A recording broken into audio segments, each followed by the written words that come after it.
எல்லாருக்கும் வணக்கம். என்னோட பேர் பார்வதி பாஸ்கரன்.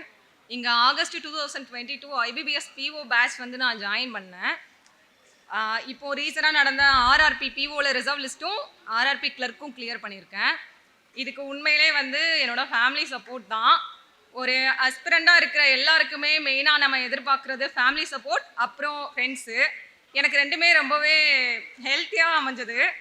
என்னோட அப்பா ஒரு சாதாரண ஜவுளி வியாபாரி தான். பக்கத்தில் உள்ள கிராமங்களுக்கு தான் போய் இது பண்ணுவாங்க. இப்போ 30 வருஷம் ஆகுது. எங்கள் அப்பா மட்டும்தான் வீட்டில் வேலை பார்க்குறாங்க. அக்கா பார்த்தாங்க. இப்போ மேரிட் ஆனதுனால நானும் தம்பியும். எங்கள் 2 பேரையுமே ஒரு நாளுமே எங்கள் அப்பா வேலைக்கு போங்க அப்படிலாம் சொன்னதே கிடையாது. நீங்கள் படிங்க, நான் தைரியம் இருக்கிற வரை 60+ ஏஜ் தான், நான் தைரியம் இருக்கிற வரை உங்களுக்காக நான் உழைச்சிட்டே இருப்பேன் அப்படி சொல்லிகிட்டே இருப்பாங்க. மார்னிங் டெய்லி 3 இல்லைனா 4 மணிக்கு எந்திரிச்சிருவாங்க. நான் இங்கே மார்னிங் கிளாஸ் அட்டன் பண்ணுறதுக்கு நான் 4 மணிக்கு எங்கள் வீட்டில் எந்திக்கணும். அப்படின்னா தான் எனக்கு 5 மணிக்கு பஸ்ஸு, நான் இங்கே 6 மணிக்கு கிளாஸ் வர முடியும். சில நாள்லாம் எந்திக்கவே தோணாது. அப்போ ஃபுல்லாமே நான் நினச்சி பார்க்குறது அப்பாவை மட்டும்தான். அவங்க 30 வருஷமாக எந்திக்கிறாங்க. ஆனால் நான் வந்து பாஸ் ஆகிற வரை மட்டும்தான் நான் எந்திக்க போகிறேன். அதனால் அது ஒன்று தான் எனக்கு தோணிகிட்டே இருக்கும். இந்த அகாடமியில் எனக்கு ஃபீஸ் பே பண்ணது என்னோட அக்காவும் மாமாவும் தான். அவங்களுக்கு நான் ஸ்பெஷலாக இந்த இடத்துல ரொம்ப பெரிய தேங்க்ஸ் சொல்லிக்கிறேன். மாமாவால் வர முடியல, அக்கா வந்திருக்காங்க. Second friends. நிறையவே நல்ல ஒரு சர்க்கிள் எனக்கு அமைஞ்சது.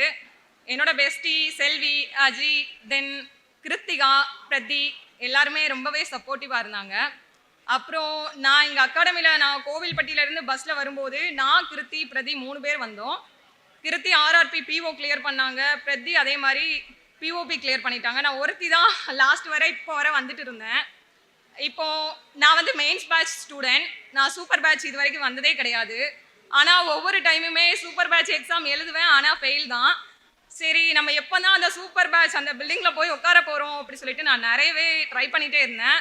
இப்போ ரீசெண்டாக எஸ்பிஐக்கு இப்போது டிசம்பர் 2024 வச்ச சூப்பர் பேட்ச் டெஸ்ட்டில் தான் நான் கிளியரே பண்ணேன். ஒரு 3 நாளோ 4 நாளோ தான் சூப்பர் பேட்ச் கிளாஸே நான் வந்திருப்பேன். அதுக்கப்புறம் எங்கள் வீட்லேயே நீ வந்து ஜனவரி 1 ரிசல்ட் பார்த்துட்டு போ அப்படின்னாங்க. ரெண்டுமே ஓரளவு எனக்கு பாசிட்டிவாக ரிசல்ட் வந்துருச்சு. அதுக்கப்புறம் சரி ஓகே, இதுலேயே நம்ம இது பண்ணிக்கலாம்னு நான் நினச்சிக்கிட்டேன். எப்போவுமே வீட்டில் வந்து ஒரு பொம்பளை பிள்ளைங்களுக்கு 25 வயசுக்கு மேலே ஆயிடுச்சுன்னா கல்யாணம் பண்ணணும் அப்படின்னு தான் நினைப்பாங்க. ஆனால் எனக்கு அலைன்ஸ் வரதை என் காதுக்கு கூட கொண்டுட்டே வரமாட்டாங்க என் பேரண்ட்ஸ். அப்படியே அவங்ககிட்டே என் பொண்ணு வேலைக்கு போகணும் அப்படி சொல்லிடுவாங்க. அந்தளவுக்கு என் பேரண்ட்ஸ் எனக்கு ரொம்பவே சப்போர்ட் பண்ணாங்க. அதனால் நான் என் அம்மா அப்பாவுக்கு ரொம்பவே தேங்க்ஸ் சொல்லிக்கிறேன். நான் என் அம்மா அப்பாவையும் ஸ்டேஜுக்கு கூப்பிட்றேன். அப்புறம் ப்ரிப்பேர் பண்ணக்கூடிய எல்லா ஆஸ்பிரண்ட்ஸ்க்கும் ஒன்று தான், கன்சிஸ்டன்சி ப்ளஸ் ஹார்ட் ஒர்க். இது 2 இருந்தாலே போதும், எல்லாருமே கண்டிப்பாக கிளியர் பண்ணிடுவீங்க. அதனால் இது 2 மட்டுமே எல்லாருமே ஃபாலோ பண்ணுங்கள். நான் இங்கே இது என்னோட 3rd அட்டம்ப்ட்னு நான் நினைக்கிறேன். நான் வந்து காலேஜ் முடிச்சுட்டு 3 இயர்ஸ் வந்து ஜிடிஎஸ்ஸாக ஒர்க் பண்ணிட்டு இருந்தேன். அப்போது நான் ஒர்க் பண்ணும்போது அங்கே உள்ள அந்த எஸ்பிஎம்க்கான சேலரி, அவங்களுக்கு கிடைக்கக்கூடிய ரெஸ்பெக்ட், இந்த மாதிரி எல்லாத்தையும் பார்த்து தான் நான் வந்து ஒரு கவர்மெண்ட் ஜாப்குள்ளே போகணும் அப்படிங்கிற ஒரு ஆசையே எனக்கு வந்தது. அப்போ தான் நான் முடிவு பண்ணேன், எப்படியாவது கவர்மெண்ட் ஜாப்குள்ளே போகணும் அப்படி சொல்லிட்டு. எஸ்எஸ்சி தான் ஜாயின் பண்ணலான்னு நினச்சேன். ஆனால் அந்த டைம் கிளாஸஸ் அவைலபிளாக இல்லாதனால நான் பேங்கிங் சூஸ் பண்ணிட்டேன். இன்னைக்கு நான் வந்து ஸ்கூல் டாப்பர் தான். ஆனால் நான் 2 வருஷமாக ஃபெயிலியரை மட்டும்தான் பார்த்துருக்கேன். எல்லா எக்ஸாமுமே ப்ரிலிம்ஸ் ஃபுல்லாமே கிளியர் பண்ணிடுவேன். 15-20 மார்க்ஸுக்கு மேலே கிளியர் பண்ணுவேன்.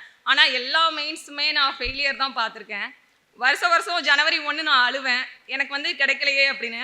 ஆனால் இந்த ஜனவரி 1 நான் அழுக தான் செஞ்சேன். ஆனால் ரொம்ப ஆனந்தமாக நான் அழுதேன். எனக்கு கிடச்சிருச்சு 2மே. அதனால் நான் ரொம்பவே ஹாப்பியாக இருக்கேன். நான் என் அப்பா அம்மாவை இந்த ஸ்டேஜில் பார்க்குறது எனக்கு உண்மையிலே ரொம்ப பெருமையாக இருக்குது. ரொம்பவே தேங்க்யூ. சுரேஷ் IAS அகாடமி, வெற்றியின் முகவரி.